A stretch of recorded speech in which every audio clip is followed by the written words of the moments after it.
Jethro the Prophet.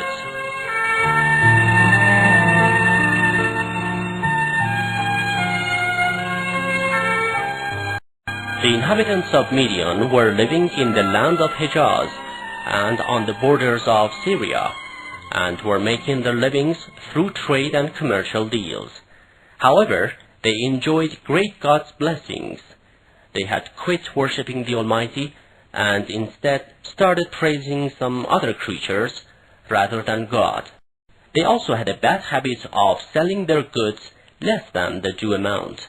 They considered the act a sign of smartness. Then God appointed Jethro to show them the right path and guide them.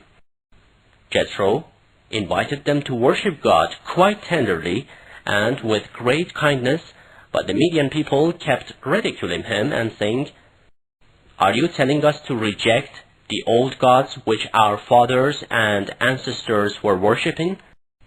Jethro replied, "Yes, don't you want to rely on unique God in your trade and in gathering wealth and fortune?" The people said, "You mean we should adopt some other ways for acquiring wealth or to sustain a loss in our transactions? No, it's a shame." Another man said, "Now listen, you're a poor weak man among us, and if it wasn't for the sake of your relatives in our city, we would stone you to death for your words."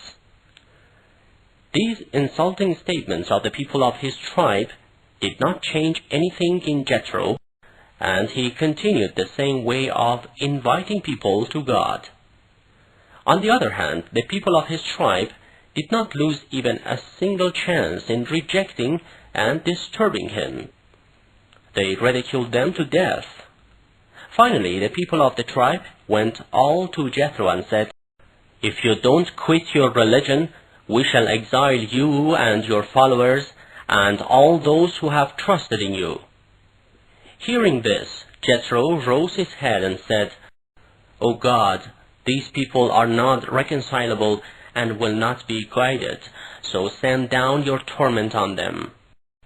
In God's will, a disastrous earthquake occurred in which all the people of Midian were killed except Jethro and his followers, who remained safe from any harms of the earthquake.